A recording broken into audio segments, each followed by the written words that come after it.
Hello and welcome to online Adda for study one for learning. दोस्तों, स्वागत है आप सभी का। इस वीडियो में हम बात करें कई बड़ी और लेटेस्ट अपडेट के बारे में जो कि संबंधित है प्राथमिक में बीएड को मान्य रखने के लिए, बीएड और कोर्ट के फैसले, इसके अलावा योग्यता पर सरकार के बयान के बारे में। साथ ही हम बात करें उत्तर प्रदेश प्राथमिक शिक्षक भर्ती को लेकर, साथ ही बीपीएससी टीआरई 2.0 की परीक्षा के बारे में, क्योंकि इसकी परीक्षा का आयोजन भी शुरू हो चुका है। कल पहला दिन था, आज दूसरा दिन है और कल तीसरा दिन।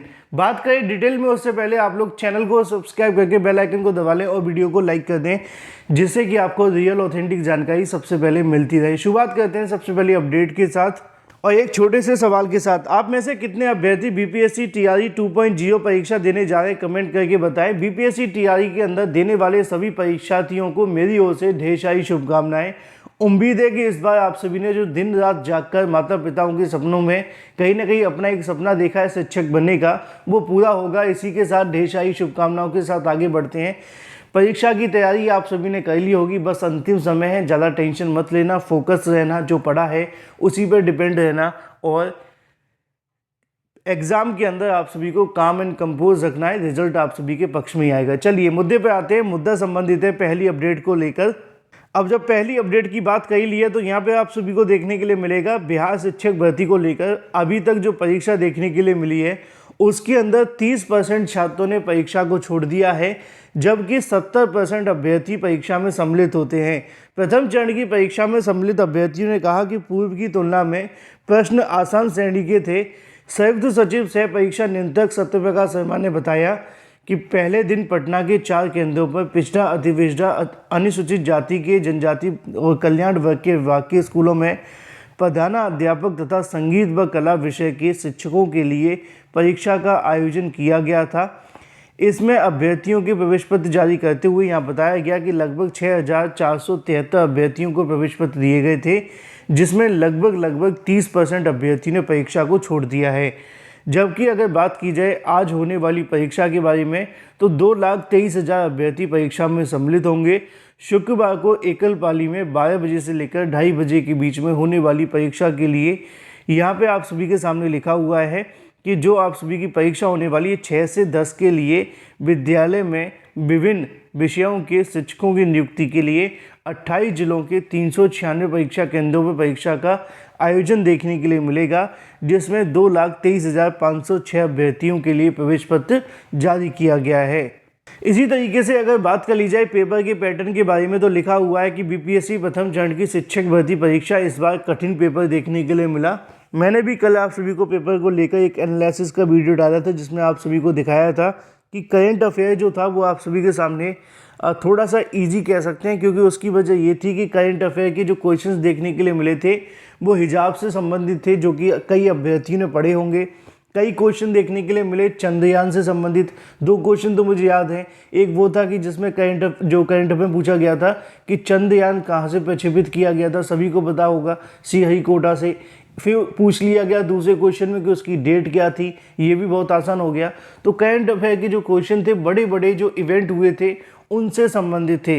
कई बार छोटे छोटे इवेंट से जब पूछे जाते हैं तो अभ्यर्थियों को पता नहीं होते हैं, जबकि ये जो बड़े इवेंट होते हैं इनके बारे में हमें ज़्यादा नॉलेज होती है।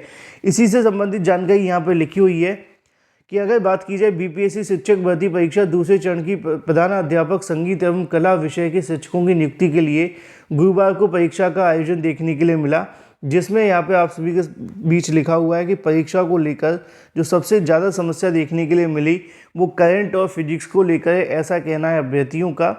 साथ ही साथ अगर बात की जाए कि कितने क्वेश्चंस आप सभी ने सॉल्व किए तो लिखा हुआ है कि 65 से लेकर 70 प्रश्न सॉल्व करने वाले अभ्यर्थी सफल हो सकते हैं।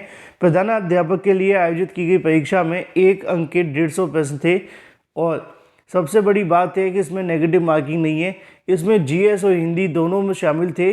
जीएस के प्रश्न करंट अफेयर थोड़ा कठिन थे। इन प्रश्नों पर पत्र पर बात अगर की जाए तो वह लंबे अर्थात बीएससी ट्रेंड में पूर्णतः अवधारणा पर आधारित प्रश्न थे। विशेषज्ञों की माने जिन बच्चों ने एनसीईआरटी बुक्स का गहन अध्ययन किया है उनका रिजल्ट सुनिश्चित है। परीक्षा विशेषज्ञ राजकिशोर के अनुसार शिक्षा शास्त्र में एमएड स्तर के प्रश्न उत्तर को लेकर अभ्यर्थी काफ़ी कंफ्यूज दिखाई दिए।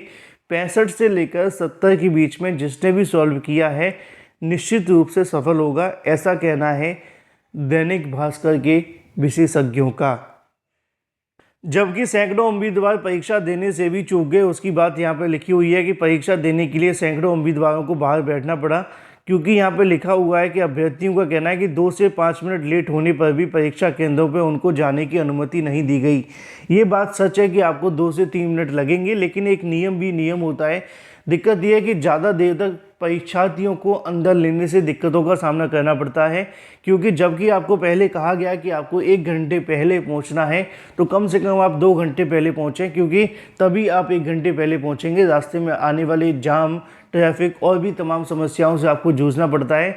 तो दिक्कत ये होती है कि अभ्यर्थी किसी न किसी कारणवश लेट हो जाते हैं, लेकिन अगर उनको अंदर ले दिया जाए तो अभ्यर्थी खुश हो जाएंगे। लेकिन सही मायनों में एक नियम भी तो उन्होंने बनाया है कि भाई हमने 1 घंटे पहले गेट बंद कर देना है, उसके बाद किसी की भी एंट्री अलाउ नहीं होगी। ये नेगेटिव हो सकता है, पॉजिटिव भी हो सकता है। आपकी राय क्या है, कमेंट करके बताएं। अब थोड़ी सी बात कर लेते हैं प्राथमिक में बीएड को मान्य रखने के लिए बीएड कोर्ट के फैसले, योग्यता पर सरकार शिक्षा विभाग के बयान के बारे में। दोस्तों, जैसा कि आप जानते हैं कि बीएड को लेकर एक के बाद एक ऑर्डर आपको देखने के लिए मिल रहा है। पहले सुप्रीम कोर्ट ऑफ इंडिया, अब उसके बाद हाई कोर्ट ऑफ पटना या फिर अलग अलग स्टेट। हाई कोर्ट के माध्यम से बीएड करने वाले उन अभ्यर्थियों को भी बाहर किया जा रहा है जिनकी नौकरी लग चुकी है, 2 साल से लगातार नौकरी कर रहे थे, है ना। उन सभी की नौकरियों को हटाए जाने का आदेश जारी कर दिया गया है। इसी को लेकर यहाँ पे अब शिक्षा विभाग और सरकार को लेकर बात की जाए तो लिखा हुआ है कि शिक्षा विभाग को अब अपील में जाना चाहिए। 2018 में एनसीटीई की गाइडलाइन के आधार पर बीएड वाले प्राथमिक शिक्षक बने थे। एनसीटीई के अनुसार 6 महीने का बैच कोर्स करने के बाद कक्षा 1 से 5 तक पढ़ाने के लिए योग्य माने गए थे। इनको हटाना व्यवहारिक नहीं होगा। विभाग को सुप्रीम कोर्ट में अपील फाइल करनी चाहिए, ऐसा कहना है आर.एस. सिंह, शिक्षा विभाग संयुक्त निदेशक का। यानी कि निश्चित तौर पर अगर बीएड को लेकर कोई कुछ कर सकता है तो वो राज्य सरकारें हैं। अगर वो प्रेशर बनाए तो लोकसभा चुनाव के मद्देनज़र बीएड करने वाले अभ्यर्थियों का कुछ हो सकता है। अदरवाइज़ तो आप जानते हैं सुप्रीम कोर्ट ज़्यादा कुछ करने के लिए तैयार नहीं है। बात कर लीजिए उत्तर प्रदेश की प्राथमिक शिक्षक भर्ती के बारे में, तो लिखा हुआ 69,000 शिक्षक भर्ती में आरक्षण से पीड़ित अभ्यर्थियों ने अब याची लाभ मांगना शुरू कर दिया है। आपने देखा होगा 69,000 के अंदर पहले अभ्यर्थी अपने समाज के लिए लड़ रहे थे और अब समय आ गया अभ्यर्थी अपने याची लाभ के लिए। मैं बस मुद्दे की बात करूँगा। 69,000 सहायक अध्यापक भर्ती 1 अंक विवाद को लेकर आरक्षण विसंगति के चलते उलझी हुई है। 1 अंक विवाद और आरक्षण से जो विसंगति देखने के लिए मिली है, इस प्रकरण को अलग अलग याचिकाएं लगी हुई हैं और आरक्षण से पीड़ित अभ्यर्थियों का कहना ये है कि जो आरक्षण का प्रभाव है उसको ख़त्म करने के लिए बस अभ्यर्थियों को याची लाभ दे दिया जाए और मामले को ख़त्म कर दिया जाए। जबकि सरकार ने 6,800 की सूची जारी की थी, लेकिन ये अभ्यर्थी उससे संतुष्ट नहीं थे क्योंकि इन अभ्यर्थियों का उसमें चयन नहीं हुआ था। Thank you for watching this video.